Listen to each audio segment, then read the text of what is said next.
car needs servicing. We used to dance in the kitchen. Now, I can't even remember the last time we really touched. He's not cruel, just absent. Like the lights on, but no one's home. And I've spent too long pretending I didn't notice. We have 2 kids. Our daughter just moved out for college. Quiet girl. Beautiful heart. But closed off. She tells me things like she's filling out a form, just the essentials. Our son's older. Polite. Helpful. Always shows up when asked, but never really here. He moved back in for a bit after school. The kind of presence that fills a room without saying a word. And me? I spend most days moving from one quiet room to the next, folding laundry, refilling the fridge, trying not to hear how loud the silence is. Our house is spotless. Every dish in place. Every blanket folded. But it feels like a museum. Clean, but cold. The wine glasses in the cabinet haven't been touched in months. The bed? Always made. Rarely used. And me? I just kept pretending. Pretending I wasn't hungry for something more. Pretending the ache inside me wasn't getting louder. I wasn't looking for trouble. I didn't want chaos. I just wanted to feel like someone still saw me, still chose me. I thought I was managing it. Until the night came that proved I wasn't. And everything that felt stable cracked open. It didn't happen all at once. But the first shift? That came on a quiet Sunday. When someone walked through our front door and didn't look through me, but at me. That's when it started. Not the affair. The unraveling. And I think, deep down, part of me let it happen. It was just a Sunday. One of those lazy, cloudless days where everything feels harmless. The grill was out. Plates were stacked on the counter. The smell of roasted corn and barbecue sauce filled the air. It was supposed to be a family thing. And then my son walked in. With someone new. "Hey, Mom. This is Daniel." He said it like it was nothing. But it wasn't. Daniel smiled. That kind of smile that lingers a second too long. Confident, but not arrogant. Warm, but unreadable. And something about him, knocked the air out of my lungs. He reached for my hand. Firm grip. Eyes steady. Too steady. Most people look away after a second. Daniel didn't. I told myself not to read into it. I was tired. That's all. Tired people see things that aren't there. I went back to setting the table. He followed me into the kitchen. "You make all this yourself?" he asked. I nodded. He smiled again. "Smells better than any place we've eaten at school." It was nothing. Just a compliment. But it landed like a warm hand on cold skin. I hadn't heard something like that in God, I couldn't even remember. And then he said, "You must have been beautiful when you were younger." He laughed a little. "Still are." He said it playfully, like a joke. But he didn't look away. Not when he said it. Not after. I felt my face heat up. I laughed too. At what? I don't even know. Because all I could feel was that someone was looking at me again. I laughed at something I didn't even hear. Because he was watching. We ate outside. Laughter. Music. Conversation. But all I could feel was the space between glances. The way his eyes found mine when no one else was looking. And right beside me, my husband. Scrolling through his phone. Answering work emails. Asking if we had any more ketchup. Not once did he touch me. Not once did he lean in to ask how I was doing. Daniel noticed things. Little things. He passed me a napkin before I asked. Poured my drink before I reached. And I felt it. This soft pull. Like standing at the edge of something you know you shouldn't want to fall into, but you lean forward anyway. If I had said something then. If I had pulled back. Changed the subject. Gone inside. Maybe none of this would have happened. Maybe that moment would have stayed a moment. Just a flicker. Just a harmless spark. But I didn't. I stayed. I let the warmth wash over me. Like it was the first sunlight I'd seen in years. And even as I smiled at my husband, Even as I laughed with my son, part of me knew something had just started, and it wouldn't be easy to stop. After that Sunday, something shifted in me. It was subtle, not loud or dramatic, just different. I started checking the window more often. Not because I was waiting for a package, but because I was wondering if Daniel might drop by again. I told myself it was harmless, that I was just being polite, that it was nice to have company. But every time the doorbell rang, every time I heard footsteps near the porch, my heart skipped. And I hated how much I liked that feeling. He came over the next weekend. Nothing special, just a movie night with my son. But I made sure the house looked nicer. Put on a blouse I hadn't worn in months. Added a little color to my cheeks. For what? I told myself it was for me. That I just wanted to feel good. But deep down, I knew who I was hoping would notice. I started fantasizing. Not about him touching me, not at first. But about him looking at me. Choosing to sit next to me. Asking me questions no one else bothered to ask anymore. It became this small, secret world inside my head. And I lived there more often than I wanted to admit. I wasn't doing anything wrong. That's what I kept telling myself. I wasn't crossing any lines. I was just enjoying the attention. That's not a crime, right? After years of being invisible? After nights of cold dinners and colder silences? But then came the voice in my head. Sharper. Stricter. You're a mother. You're a wife. What are you doing? Get it together. And then another voice, softer, sadder. But when was the last time someone looked at you like that? When was the last time you felt wanted? I hated that I didn't have an answer. I hated that I kept thinking about him. When I folded laundry, I pictured his smile. When I cooked dinner, I wondered if he'd like the meal. When I lay beside my husband at night, I stared at the ceiling and imagined what it would feel like to be seen again. I prayed it would stop, that I'd snap out of it, that it was just a passing thing. But it wasn't. It was growing. Quietly. Like ivy in the cracks of something already crumbling. And with every visit, every glance, every casual thank you from Daniel, that small fire inside me burned hotter. Not because I wanted to burn everything down, but because I was cold. So cold.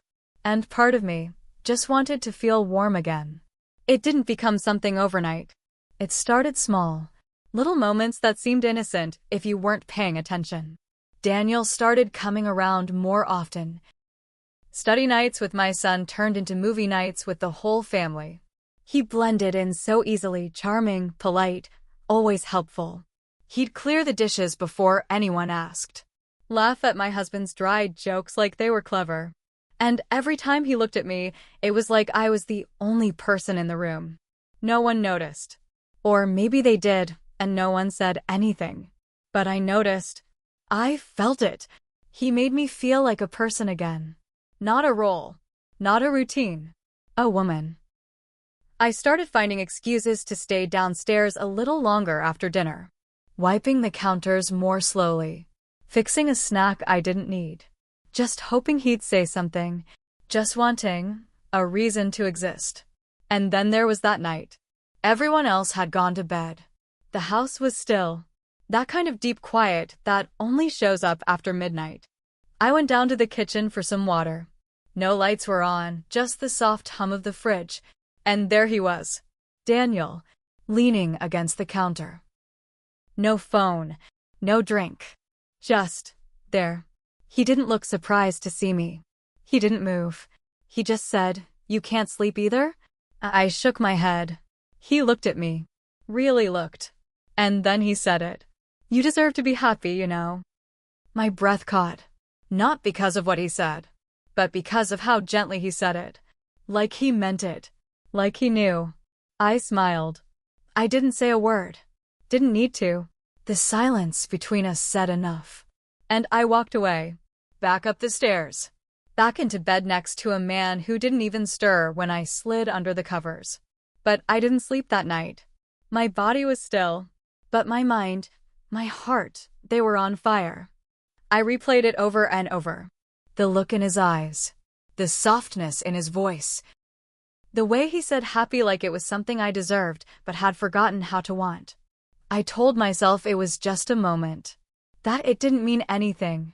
That I was still in control. Still good. Still safe. But I wasn't. Not really. Because the next time, I didn't walk away. It was raining that night. Not a soft drizzle, but the kind of steady, endless rain that makes the world feel slower, quieter, lonelier. Everyone was out. My husband had a work event. My son had driven back to campus for the weekend. I was alone. Or I thought I was. Then came the knock. Soft. 2 taps. I opened the door and there he was. Daniel. Soaked through his hoodie, holding a book I'd lent him weeks ago. I figured I'd drop this off before I forgot, he said. But the way he looked at me, that wasn't someone just returning a book. That was someone hoping I'd invite him in. And I did. Because I didn't want to be alone. Because I didn't trust myself to say no anymore. Because some part of me deep, buried, aching, wanted him there. We stood in the kitchen. Rain tapping against the windows. No lights, just the soft glow from the stove clock. I poured wine. 1 glass. Then another. Then 3. And somewhere between sip and silence, he said it. Sometimes. I think about you. I didn't know what to say. My heart dropped. And I heard myself whisper, you shouldn't say that. He took a step closer. Slow. Measured. Maybe, he said. But you're still listening. I should have stopped it. Should have turned away. Should have reminded him, and myself, of the line that shouldn't be crossed. But I didn't. I just stood there. Frozen in a moment I knew would ruin something. And I let it happen. The moment wasn't loud. There was no rush of passion. No dramatic music swelling in the background. Just 2 people, starving in silence, finally tasting something forbidden. And as it happened, as he touched me, as I leaned in, as we crossed that line, I felt like I was floating outside my body, watching a stranger who looked like me, moved like me, but wasn't me. And I hated her. I hated the way she wanted to be wanted. I hated the way she trembled when he whispered her name. I hated how easy it was, how natural it felt, how desperate she had become for this moment. But I didn't stop her. I let her live. I let her take what she thought she needed, even if it shattered everything she used to be. And when it was over, the rain kept falling. The house was still, and all I could hear was my own breath. And the truth. Loud, unforgiving. I had done the one thing I swore I never would. And nothing would ever feel the same again. The next morning, the house was so quiet it almost felt like it knew. The rain had stopped, but everything felt soaked. Heavy. Like the air itself was thick with what we'd done. Daniel left early. Didn't say much. Just a small nod at the door. No smile. No goodbye. And then he was gone. I stood in the doorway long after he left, listening to nothing. Trying to breathe like everything was normal. Trying to move like the floor hadn't shifted beneath me. A few hours later, my husband walked into the kitchen. Coffee in one hand, phone in the other. Barely looked up. He asked, "Did Daniel say goodbye?" Just like that. Flat. No tone. No weight. And I didn't know what it meant. Was he suspicious? Was it just small talk? Or had he felt something I hadn't noticed? I told him yes. I said it with a smile. A too bright, too practiced smile that I hoped would hide everything underneath. From that moment on, I became someone else. I cooked more. Cleaned more. Laughed too loudly at his jokes. Asked questions I never used to ask. I baked his favorite pie the next day. Left his favorite candy on the nightstand. Rubbed his shoulders while he watched TV. Anything to distract him. To distract me. I thought if I smiled enough, maybe I'd wash the truth off me. Maybe I could bury what happened beneath perfect dinners and clean sheets. But no matter how much I scrubbed, the guilt stayed under my nails. No matter how much I smiled, my reflection still looked like a stranger. And Daniel. Daniel didn't come back. Not that day. Not the next week. Not the week after that. He stopped calling. Stopped texting. And with every day that passed, the silence between us grew louder. I told myself it was for the best. That distance would help me forget. That maybe he regretted it too. But there were nights when I'd lie awake, staring at the ceiling, wondering if he missed me, or if he'd already moved on. I hated myself for wondering, but I couldn't stop. Because even in his absence, he was still there. In the kitchen. In the songs on the radio. In the way my heart still jumped when my phone buzzed. And that was the cruelest part. He left, but the damage didn't. I started writing, not to remember, but to release. Pages and pages. Spilled ink. Tangled thoughts. Rage. Longing. Guilt. Some nights, I wrote until my hand cramped. Until the words stopped making sense. I didn't hold back.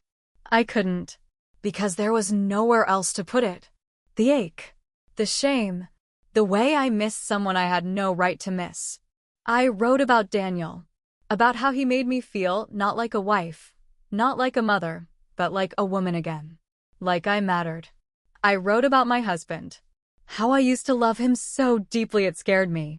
How I still wanted to, but didn't know how to reach him anymore. I wrote about myself. This version of me I didn't recognize, this woman who crossed a line and then spent every moment afterward trying to uncross it in her mind. I imagined telling him, my husband, laying it all out, confessing, owning it, taking the weight and putting it at his feet. But what would it fix? Would it undo the night? Would it make me whole again? Or would it just ruin what little we had left? There was this one question that haunted me more than any other.